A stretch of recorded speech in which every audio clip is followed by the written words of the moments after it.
170. I just Googled how big is the AEW roster, and the first result on Google tells me there are over 170 people on that roster. Now, technically, that does include the likes of on-air talent and managers and whatnot, but even if you take away 30, 40, or 50 people to accommodate for something like that, it is still a preposterously large roster for a TV show that can only be represented by 3 hours of television a week to casual fans. It's something that has bothered me for quite some time, what we're about to talk about here, and it's bothered someone who's so talented, they wrote an entire book about AEW, Becoming All Elite, The Rise of AEW, written by Michael Sidgwick and available on Amazon right now.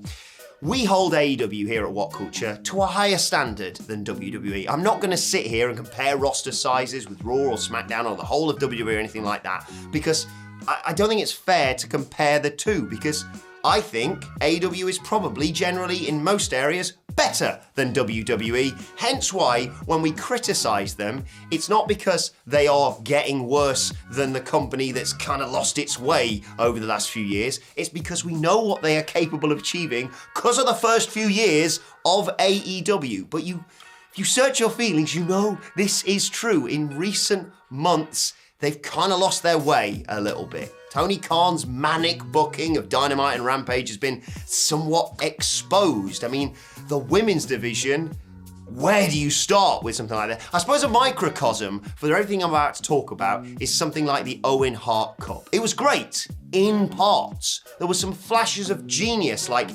Dax versus Cash early on. It just didn't quite hit the levels that we know AEW is capable of. And when you take all of these things rolled into one, for me and for Sidge, who wrote this whole article at WhatCulture.com, the reason for this is because the AEW roster is far too big. It's official. Right, first and foremost, let me get ahead of the accusations that this is me saying AEW is new TNA, scooping up anyone and everyone that WWE releases. That is not the case. Tony Khan has been selective with who he picks up when they leave WWE, but he just hasn't been restrained enough with the amount of people he's brought in. And the thing is, I'm a complete hypocrite, because if Brock Lesnar became a free agent or John Cena tomorrow, I'd say, yeah, AEW probably should sign them despite this video I'm making right now, because it's a case-by-case basis. You know what? The best way to analyse this is to look at where the stars of AEW from the original beginnings of it are now. Let's take the Young Bucks, for example. The Young Bucks arguably had one of their best ever years in 2021. They were phenomenal storytellers, they were in-ring mavericks, and nowadays, yes, they still have sensational matches on television and pay-per-view, but they are so limited because there's so much stuff going on. They are limited now to 1-minute segments filmed backstage by Brandon Cutler for the most part. A good booker could and probably should build an entire promotion around someone like Bryan Danielson. And yet, despite how great he's been, and despite how great the Blackpool Combat Club has been since forming, he's a bit part player in a storyline really between Eddie Kingston and Chris Jericho, isn't he? He formed the Blackpool Combat Club with Regal there and Moxley and now, of course, the brilliant Wheeler Yuta to try and change the landscape of AEW and collect all the belts. And good luck collecting all the belts, considering there's a new one every week, Brian. And then we come to Hangman Page, who's a real divisive figure right now because he had this sensational story arc that led him to the world title against Kenny Omega, and then he had some amazing title defenses, which many people seem to forget about when they talk about where he is right now. But when it came to it for me, and for quite a few other people, the feud against the soon-to-be world champion CM Punk, because of the amount of people on Dynamite, just wasn't given enough time to really flesh out that story. When it came to the reason why, and I know people say, well, everyone said CM Punk's a knobhead and he's just annoyed that no one's can see that.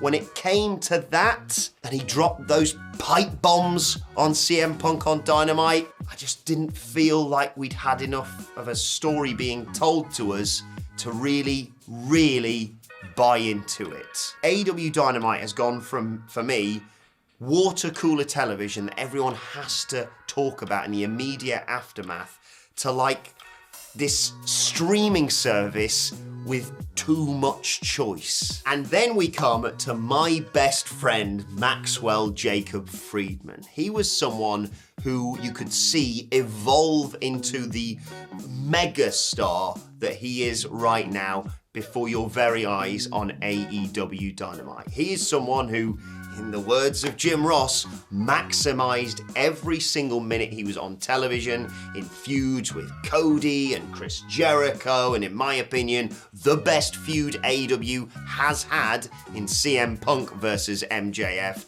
to become a guy who right now you won't see on AEW Dynamite because he's in the midst of this weird dispute with Tony Khan, and well, good luck with that, Max. But can AEW afford the time that they used to be able to give to the likes of MJF to form new stars? Don't get me wrong, they have formed new stars, Wardlow, Wheeler Yuta, but going forward on a show that also features Keith Lee, Swerve Strickland, Ruby Soho, Adam Cole, Tony Storm, I could go on for half an hour here and that could be the entire bloody video. Are they going to be able to afford to give newer people time who aren't already megastars to become what MJF became? Look, I don't want to bury anyone here, and I think the guys I'm about to mention are phenomenally talented and did a great job for AEW.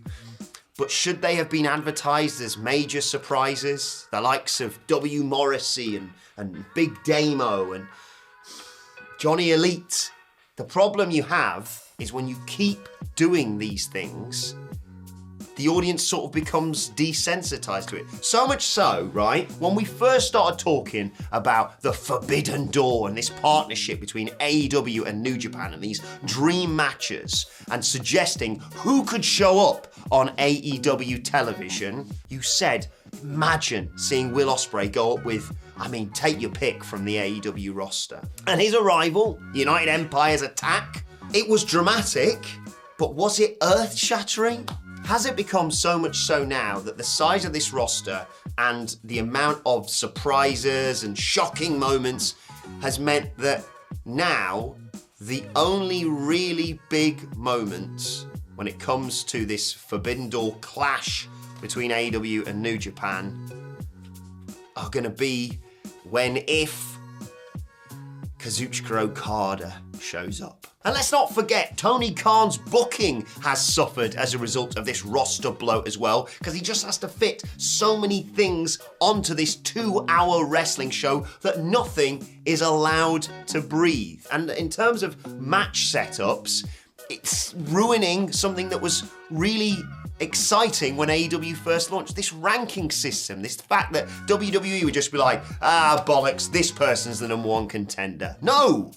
We're going to do this sports-based orientation that has logic behind it. And how many times, it happens on every episode of Dynamite, do we have someone being interviewed by Tony Schiavone either backstage or out in front of the crowd, and they have to get interrupted, or there's this big mass brawl as a way to set up this multi-man match. The same can be argued for getting so many people on the recent Double or Nothing pay-per-view. And I know me moaning about that as a British YouTuber may not hold as much water for our American viewers, for example. Because I sat here and went from midnight till 5:30 in the morning doing a live stream, whereas in reality, over there, it actually wasn't that bad. But a 4.5 hour pay-per-view can be justified, can be structured correctly, can ebb and flow and build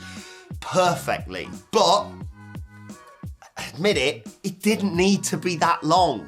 And it took away from some of the phenomenal stuff on that show, because some fans watching, not all, people love the length of these pay-per-views. People feel like they're getting their money's worth, but sometimes some fans just feel absolutely exhausted by it all. And the same can arguably be applied to the TV show because they just have to get so much and so many people on in a 2-hour window on a Wednesday and a 1-hour one on a Friday. And I realise as I say this how spoiled I sound. Oh no, Dynamite and Rampage and the whole AEW roster, it's too stacked.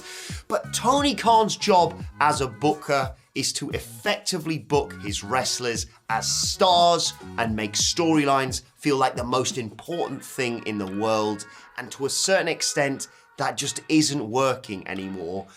The women's division being the perfect example of that. You can't simply say, right, well, here's a hastily booked women's world title match and a backstage segment with Jade Cargill and the baddies telling Tony Schiavone to cut the shit. Well, guess that's that women's division taken care of for another week. And again, to come back to a point I made earlier, I'm not saying that Tony Khan shouldn't have signed anyone. I'm not going to name any names. CM Punk becomes available, of course you pick him up. But Tony Khan should have exercised some restraint with who he brought in. And it's just a case of this roster being so big that in this sea of noise, hardly anyone can be heard. Look, what can I compare this to summarise? AEW was this group making seminal studio albums that you had to share with absolutely everyone. And they still are making phenomenal music, to continue this weird metaphor. But they've entered like the supergroup phase. Some people like that sort of thing, but others recognised that they're better than the sum of their parts. And now, as a result of just how big this roster is, some people will not and are not getting the recognition or the time that they deserve. But what do you think? Let me know in the comments section below. Is AEW's roster too big, and what can Tony Khan do about it? Let me know. Don't forget to like, share, subscribe. You can continue the conversation with myself and Michael Sidgwick, who wrote this fantastic piece. At M Sidgwick, I'm at Adam Wilborn. We're all at WhatCulture WWE, and we talk about AEW all the time on our podcast, What Culture Wrestling, wherever you get your podcast from. And as a quick reminder, if you haven't done so already, genuinely, this is a fantastic read, Becoming All Elite, The Rise of AEW by Michael Sidgwick. Buy it, read it, and understand it. But for now, I've been Adam. Thanks for watching, and I'll see you soon.